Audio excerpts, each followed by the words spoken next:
ऐसे लोग थे जिनके प्यार को प्यार मिला। 4 অক্টোবর তাদের দুজনের প্রথম দেখা হলো। তখন বিকেল ঘনিয়ে আসছে, বাতাসে শীতের আমেজ। 10 অক্টোবর তাদের দীর্ঘক্ষণ কথা হলো টেলিফোনে। সেদিন ছেলেটি নতুন কেনা টবে গোলাপের চারা লাগালো। 30 অক্টোবর রেস্টুরেন্টের নিরালা কেবিনে ছেলেটি বলল, তোমাকে আমি ভালোবাসি। মেয়েটি লজ্জায় মাথা নিচু করে টেবিলে আঁকিবুকি কাটল। 12 ডিসেম্বর গোলাপ গাছে কুঁড়ি ধরল। মেয়েটি রেস্টুরেন্টে ছেলেটিকে জিজ্ঞেস করল, কেন ভালোবাসো আমায়? আমি সুন্দরী তাই? তোমার চেয়েও সুন্দরী আছে কত। আমার বাবার প্রচুর অর্থ তাই? তোমার বাবার চেয়ে বড় লোক এখানে কম আছে? তাহলে ভালোবাসি ভালোবাসি, তার আবার কারণ হয় নাকি? মেয়েটি বাড়ি ফিরে বন্ধুদের টেলিফোনে অনেক আলোচনা করল। সবাই এক বাক্যে বুঝিয়ে দিল, ভালো যখন বাসে তখন একটা কিছু কারণ তো আছে বটেই, সেটা না বুঝে বেশি এগোস না। 3রা জানুয়ারি মেয়েটি বলল, আমার কাছে কি চাও? কই চাইনি তো কিছু। ভালোবাসো অথচ চাও না? তাহলে না চাহিলে যারে পাওয়া যায়, না চাহিলে যারে পাওয়া যায়, তে আগিলে আসে হাতে। এ তো গান। শুধুই গান? তাছাড়া কি? কিছুই যদি না চাও তবে ভালোবাসো কেন? ভালোবাসি তাই ভালোবাসা দিতে চাই, চাইবো কেন? তুমি সত্যিই অদ্ভুত। 10 ফেব্রুয়ারি দুজনের দেখা হলো মেট্রো স্টেশনের পাতালে। ছেলেটি বলল, আমি কাল সারা রাত বাঁশি বাজিয়েছি। সারা রাত সেই সুরের মায়াবী আলোয় তুমি নাচছিলে।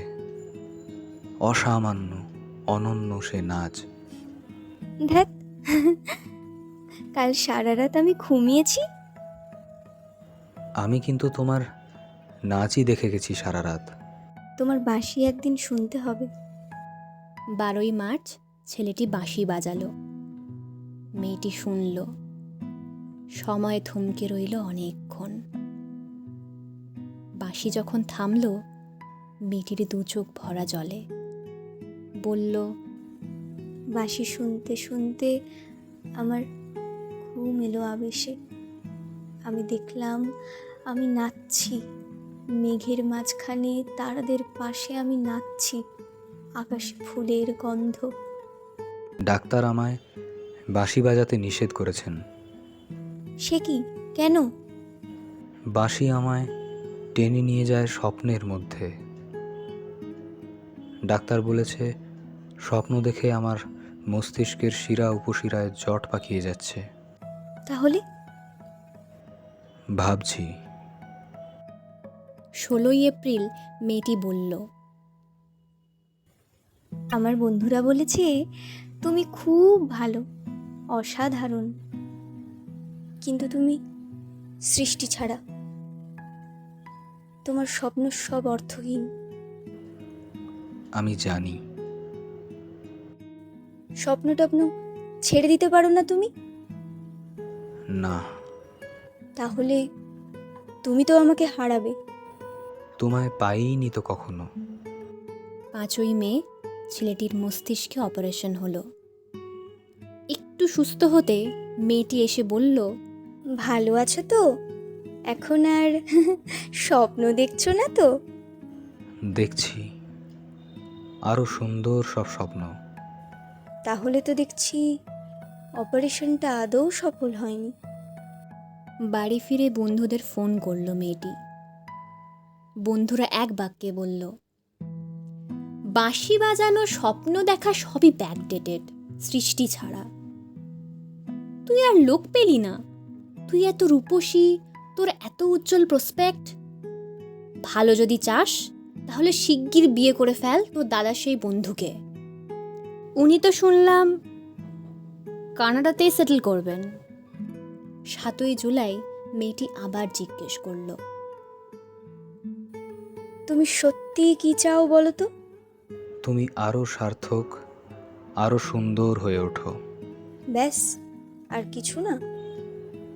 আর চাই স্বপ্ন দেখতে। ও, স্বপ্ন তাহলে তুমি ছাড়তে পারবে না? না। তাহলে থাকো তুমি স্বপ্ন নিয়ে। 12ই আগস্ট গোলাপ গাছে ফুল ফুটল অনেক।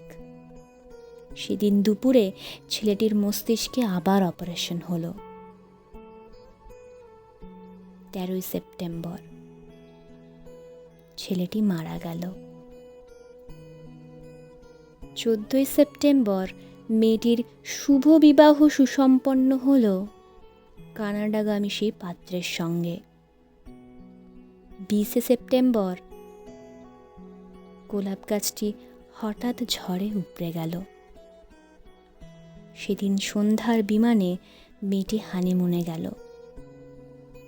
যাবার আগে বন্ধুদের বলে গেল, স্বপ্নের চেয়ে বাস্তব অনেক ভালো, অনেক মধুর। স্বপ্ন দেখে কেবল বোকারা। 4 অক্টোবর ছেলেটির মা ঝরে পড়া গোলাপ গাছটিকে সযত্নে তুলে ফেলে দিলেন।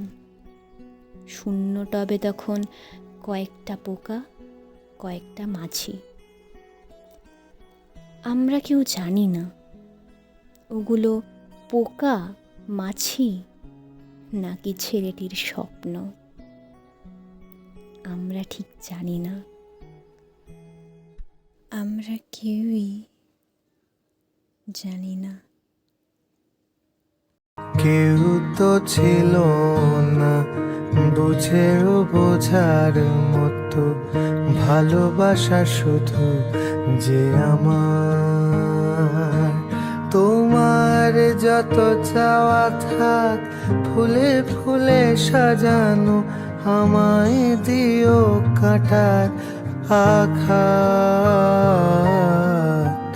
কেউ তো ছিল না বুঝেও বোঝার মতো, ভালোবাসা শুধু যে আমার।